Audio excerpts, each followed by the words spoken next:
Thanks for joining me for another Hormonology tip. I'm Gabrielle Lichterman, founder of Hormonology and creator of the Hormone Horoscope apps, the Female Forecaster app, and author of 28 Days, What Your Cycle Reveals About Your Moods, Health, and Potential. And the reason there's a little sticky note in my book today is because the tip that I'm going to be sharing with you today comes right out of my book. So it's on page 4, so it's right at the front, and it's how to love your period week. I know, it's crazy to think that you can love your period week, right? But you can, and here's why. So for some reason, period weeks have gotten a real bad rap. They're perceived by many as the worst phase of your cycle, or at least right up there with your premenstrual phase. And that's really sad to me because biologically, we're actually set up to enjoy our period week. And I'll explain to you why. Um, First, when you get your period, it means that your estrogen has dropped to its lowest level all cycle long. So it's dropped, and that drops tells your body to shed your uterine lining, aka menstruate. So your estrogen drops to its lowest level and then you start bleeding. Well, shortly after your period starts, shortly after you start bleeding, like a few hours later, your estrogen starts to rise. And that's really important because the first day you get your period, your estrogen starts to rise and it continues to rise and rise and rise throughout the first half of your cycle, throughout your period. And the great news about that is when your estrogen starts to rise, it is the cure for PMS. It's the cure for premenstrual issues. If you've been bugged by premenstrual irritability or aches or other problems, rising estrogen fixes that. And the reason is because premenstrual issues are caused largely by descending estrogen because you're in a withdrawal-like state. You're withdrawing from estrogen, kind of like when you quit caffeine or cigarettes, you go through withdrawal. So your body, gets all out of whack. You get cranky, you get achy. Well, in the same way, during your premenstrual week, as estrogen drops, you're going through a withdrawal-like state that causes irritability, sadness, pain in some women. Not everybody. It depends on your sensitivity to plunging estrogen. But the great news is that once estrogen starts to rise, it cures. It's the one antidote you need for PMS, for premenstrual issues. And that's kind of like when you quit caffeine, you quit coffee, and you drink it again, all those, symptoms from withdrawal from caffeine disappear because now you're getting more caffeine. Well, so during your period, we now said that as estrogen rises, it cures PMS. Well, it does a second thing, rising estrogen. As estrogen climbs higher and higher, it prompts the brain to churn out more mood-lifting chemicals, such as serotonin and dopamine and endorphins. So now that we've realized that during your period, rising estrogen cures PMS, and it's telling the brain to churn out more mood-boosting chemicals, why do some women find their period week so challenging?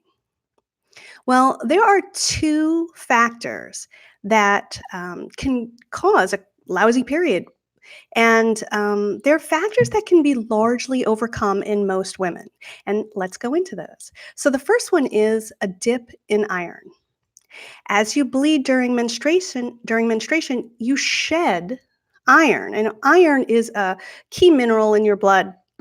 So as you lose blood, your iron level goes down, and you need this mineral. It's an essential mineral because it helps with your energy and your mood. It helps with sleep. And the reason for that is because iron helps deliver oxygen to the cells in your body and brain, but it also helps create serotonin in the brain. And serotonin is a chemical that helps with mood and sleep and other issues, other important issues. So when you get your period and you're bleeding, your iron store can go down. And research shows that it doesn't have to go down so low that you're anemic. And anemia is a condition of low iron. You don't have to reach a certain like clinical scale for to be impacted negatively by falling iron. It just has to fall a smidge for you to be impacted. And what happens when your iron goes down? Well, you get tired, you get cranky, you get anxiety, you get sad, and your sleep is interrupted, which exacerbates all of this. So it's really important to keep your iron up.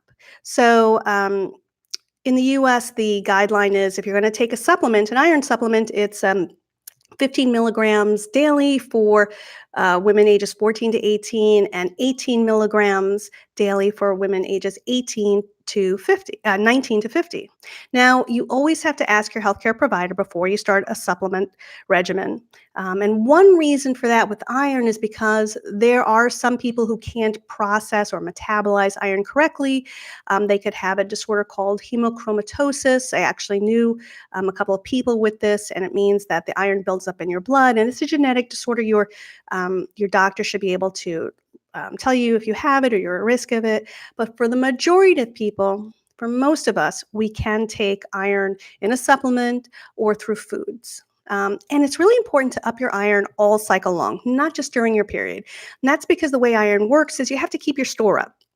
You have to keep that level up all cycle long so that when your period comes and you start shedding iron, and it will dip, it doesn't dip so low as to cause those problems, such as irritability, sadness, insomnia, fatigue. Okay, so that's one. One of the factors that can make your period week stink is low iron, is a dip in iron. And now you know if you keep your iron up, first asking your healthcare provider if you can, um, that you can avoid that. So, what is the second factor that can make your period week stink? Well, it's pain. Pain, pain, pain, pain, pain.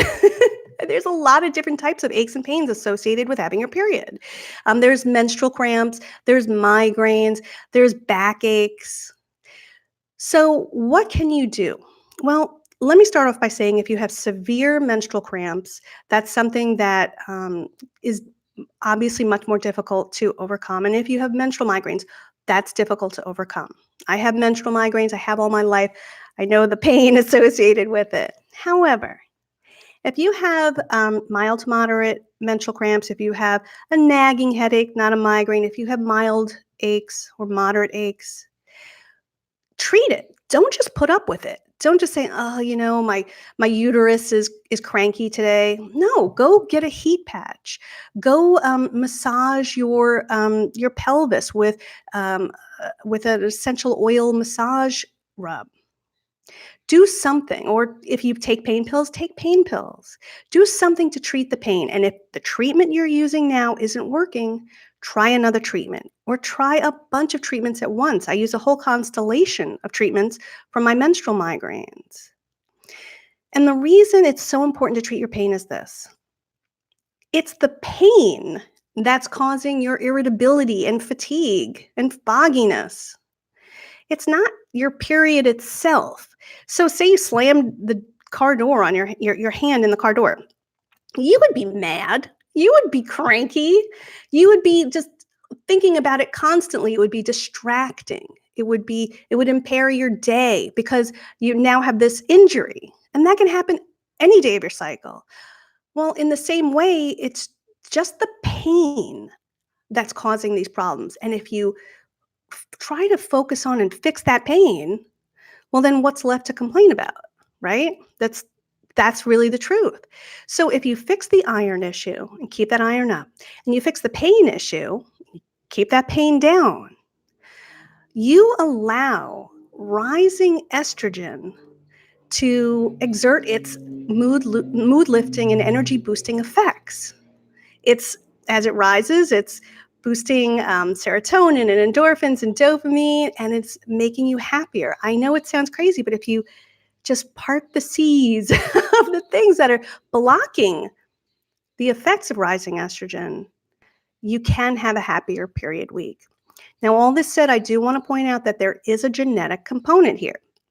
Some women are less sensitive to the effects of rising estrogen. And that can mean that as estrogen rises during your period, even if you've upped your iron, even if you've, gotten rid of your pain, it is possible that you're not feeling that lift in serotonin quite yet. It's a delayed effect. It doesn't happen to everyone. It really a minority of women, but I have heard from women who say, they've done everything, they've tried everything, um, and they're still feeling sad during their period. And this is is a genetic, you're just having a delayed reaction. You're not as sensitive to rising estrogen. And for that, I recommend realizing that, okay, I can't rely on estrogen to boost my mood like it should be during my period week. I have to go do other things that can help boost my mood, that can nourish me, and that could mean exercising, which lifts endorphins and um, self-esteem, or meditating, doing yoga, treating yourself to something special, like taking a break from work to go for a walk in the park.